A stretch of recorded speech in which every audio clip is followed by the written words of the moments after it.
However, there are also several other reports suggesting that the plane was hit by a Russian Panzer missile system supported by video evidence, all in the video ahead. Azerbaijan Airlines Flight J28243 was en route from the Azerbaijani capital, Baku, to Grozny, the capital of the Chechen Republic in Russia, when it encountered a critical situation mid-flight. The aircraft was forced to make an emergency landing approximately 3 kilometers, which is around 1.8 miles away from Aktau, a city located on the eastern shore of the Caspian Sea in Kazakhstan.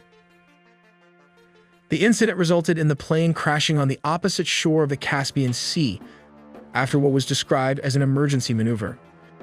The nearest Russian airport along the plane's intended flight path, located in Makhachkala, the capital of Dagestan. The Embraer E-Jet family is a narrow-body, short to medium-range, twin-engine jet airliners with 114 seats designed and produced by Brazilian aerospace manufacturer Embraer. In Scenario 2, we have a detailed timeline. At 10:43 a.m. Kazakh time, which is 5:43 GMT, Russia's Rostov Air Traffic Control Center received a signal indicating that the crew had decided to divert the flight to Aktau due to adverse weather conditions in Baku and Makhachkala, a city in Russia's Dagestan region. At 10:53 a.m., the Rostov flight director informed Aktau's flight manager that an oxygen tank in the passenger cabin had exploded. This explosion reportedly caused passengers to lose consciousness, prompting the crew to request immediate medical assistance upon landing. Emergency teams were swiftly mobilized at Aktau Airport in preparation for the aircraft's arrival.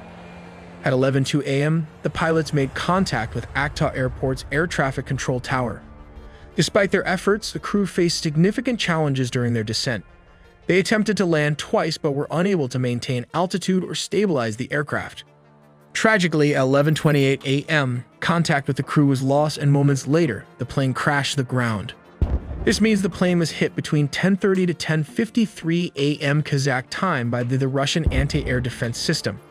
The Panzer Air Defense System's radar scans the surrounding airspace, continuously detecting and identifying potential threats, such as this Embraer E-Jet. Once a target is identified, the system initiates tracking using its integrated radar and optical sensors. These components work together to calculate the target's trajectory, speed, and other critical engagement parameters necessary for interception.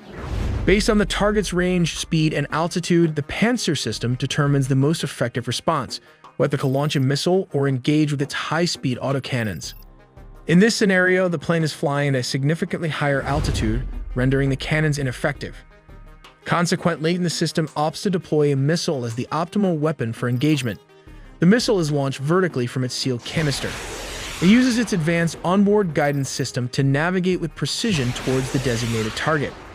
As the missile approaches, its onboard sensors continue to track the civilian aircraft, which in this case is tragically identified as an Azerbaijani civilian aircraft. The missile carries a 25-kilogram high-explosive warhead. Upon reaching the target, the warhead detonates, releasing an intense explosion.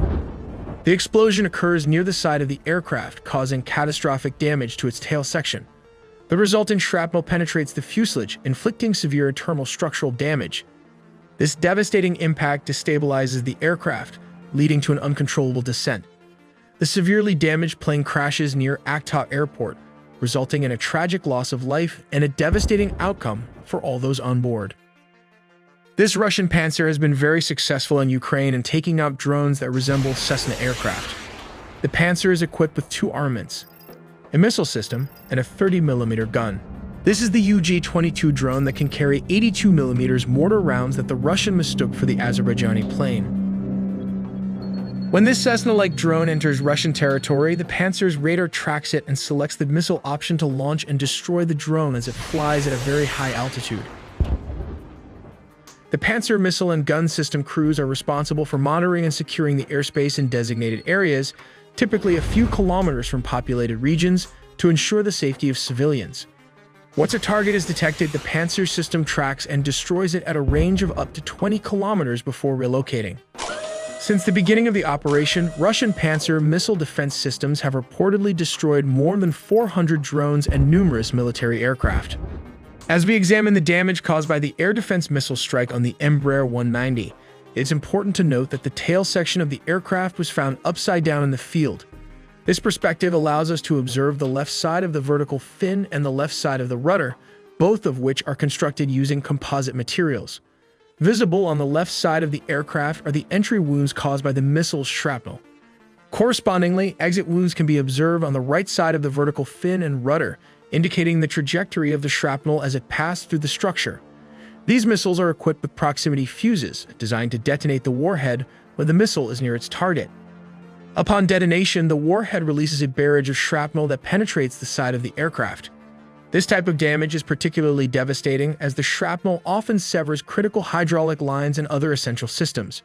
Here we can clearly see the shrapnel impact on the left side of the vertical fin, where it entered the aircraft, causing catastrophic damage that likely contributed to the loss of control. Here you can see the damage penetrating the right portion of the rudder.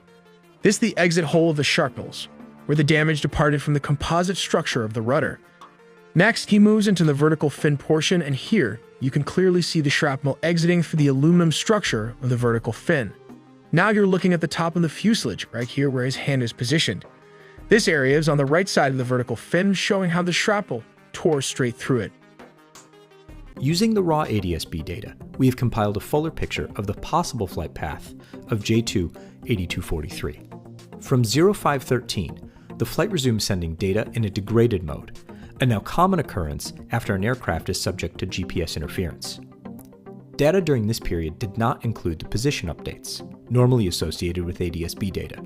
At 0607, the aircraft began sending valid ADS-B data, including position updates.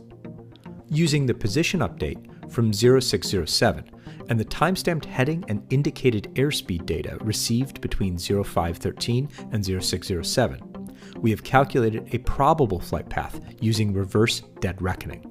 This is the first time we have conducted such an analysis of the data, and we are continuing to explore what further between plus 8,000 feet per minute and minus 8,000 feet per minute, and came very close to the water as it approached the Kazakh shore. These oscillations occurred 100 times between somewhere in Russia and the aircraft's final moments it was received, showing the controllability issues with the aircraft. It appears the pilots attempted multiple approaches without success and crashed just over the coastline near Aktau Airport.